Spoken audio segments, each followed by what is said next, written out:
Hello guys, my name is Alfred and I am Mitz, and today I am going to talk a little bit about Starcitizen, specifically about the upcoming patches 2.6 and 3.0.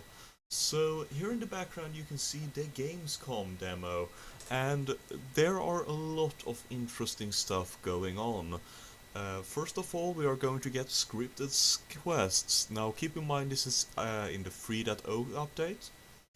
And the scripted quest will be with motion capture, so you can see the person, that you will have some talk. You will also be able to read it in the background and get some information uh, later on in more, traditional mission sense, which is very well handled. They say that they'll sort of memo you the information, they'll kind of send you the information, which they do. You see the information and the animation and everything, and it's really nice. It works really well.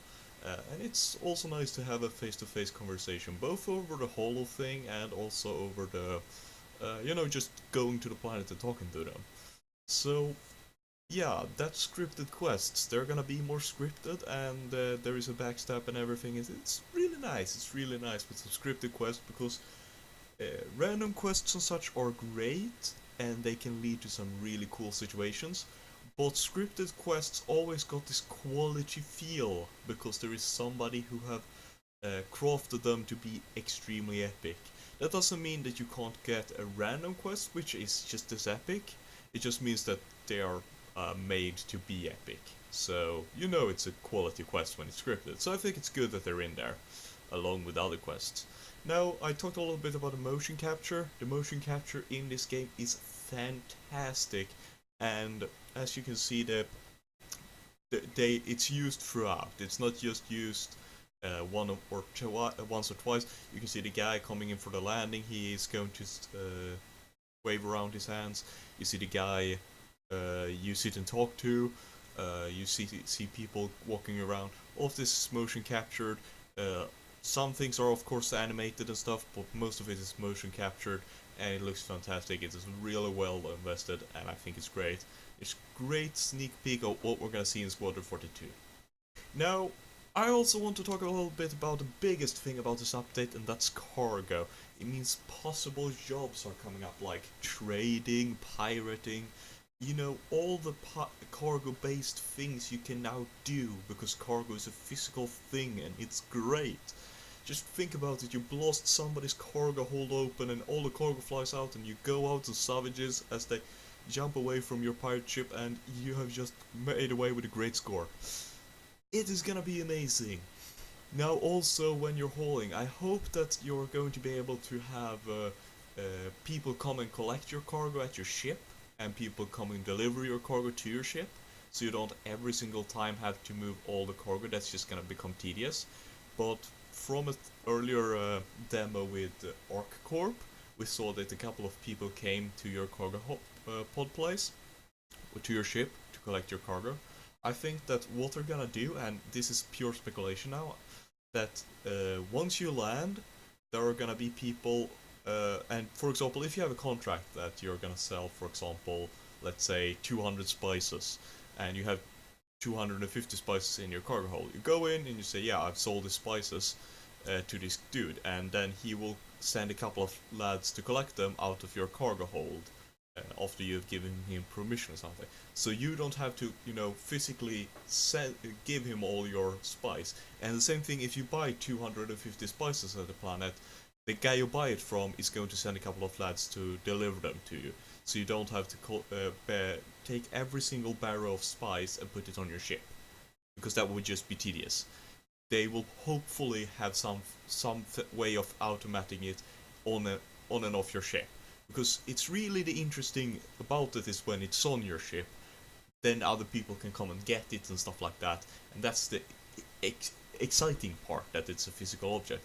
But you don't yourself want to every single trade run have to move like 200 boxes of spice on and off your ship.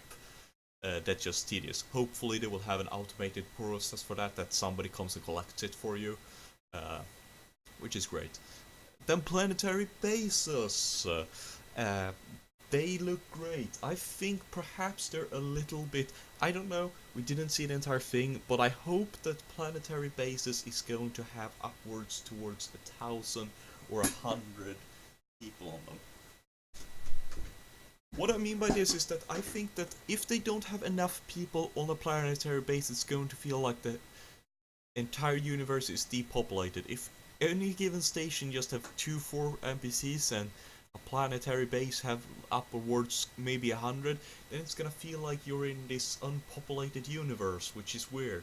You want to have like 1,000, 20, 100,000 people colonies, perhaps not NPC size, but you want to see like houses and potential NPCs walking around and such, so that you see some, size. And the planetary place we saw was Leslie, I think, and I'm hoping that there are some living quarters and stuff, like a lot of houses and such for the inhabitants there, because it sounded like they were sort of like almost rebel type people, and if there are a bunch of people defying the UE, they need to have some form of militia, they need to have some form of local government, and all of this takes people. So if there are just a hundred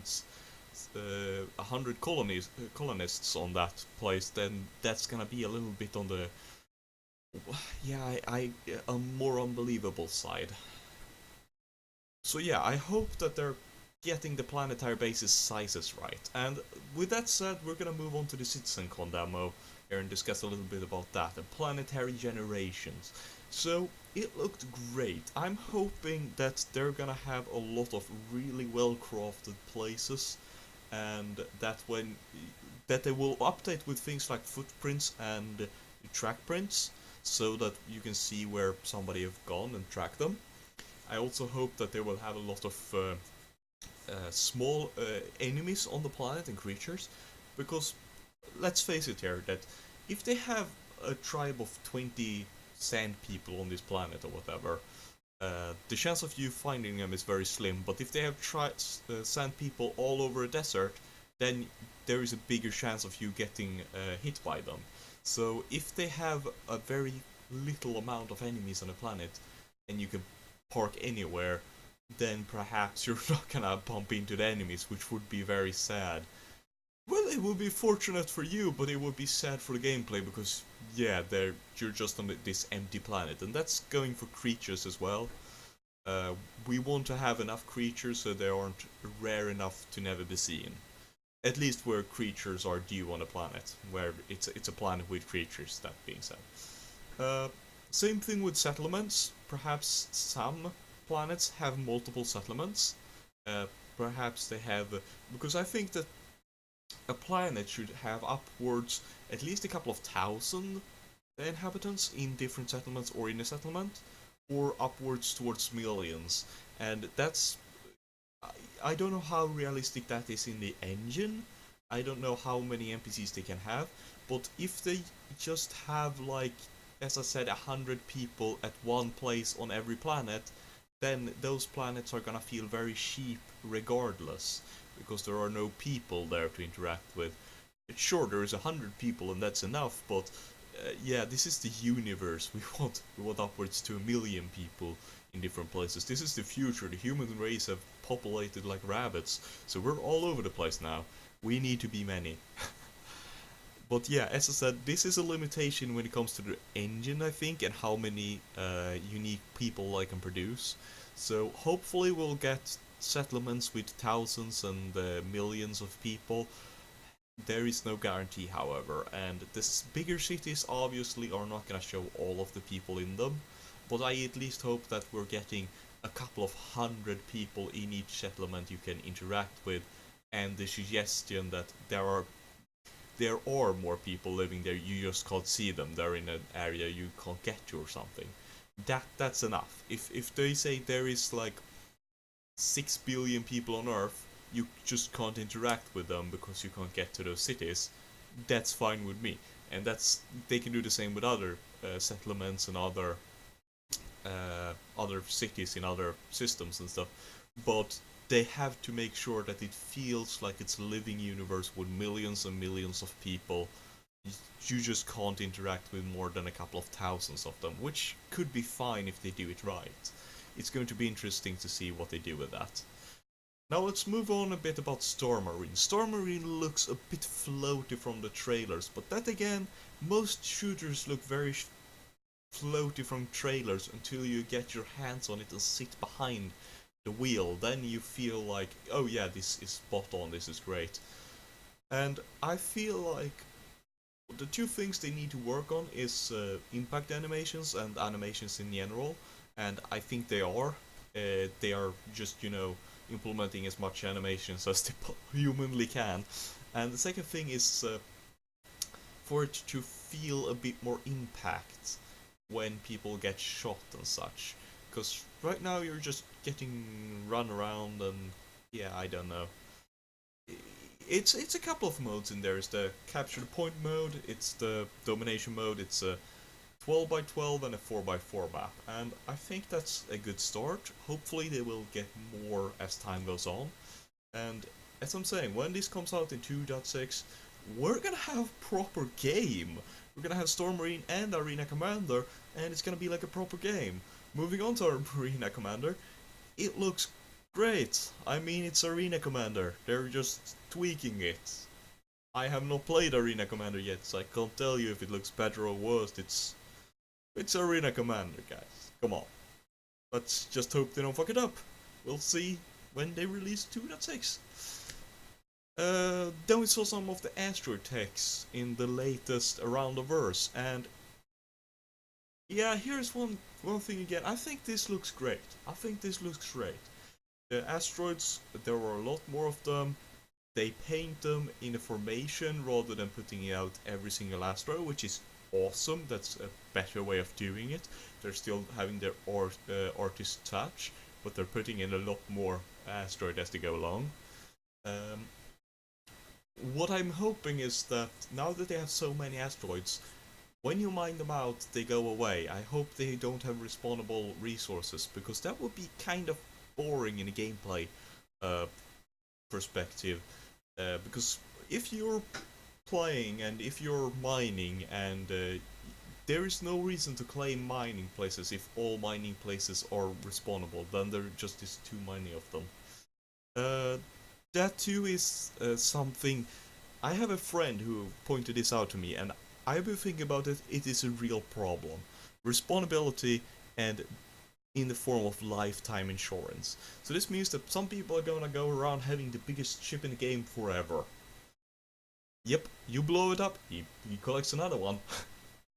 Yeah, it's gonna be. It's very hard because I feel like there's a lot of people not having lifetime insurance, but at the same time there is a lot of people who have a lifetime insurance on their ship.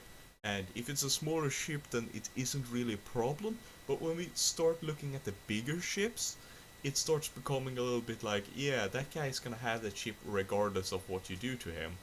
That's gonna be a bit of a problem. Now, there are of course the forgiving thing that not everybody have a lifetime insurance, and in a big organization where hopefully that won't matter too much. But at the same time, that sort of ruins the game for some people, because one of the biggest thing of playing the game is to collect the biggest ship, and if you already have a pretty huge ship, you can't have the biggest ship, but you can have a pretty huge ship at lifetime insurance, then that's sort of game for you, I guess. That being said, you're gonna need the resources to drive this ship, which is gonna be costly, so hopefully they manage to balance that out. Now, let's move on to Spectrum. Spectrum is something I am super duper excited about.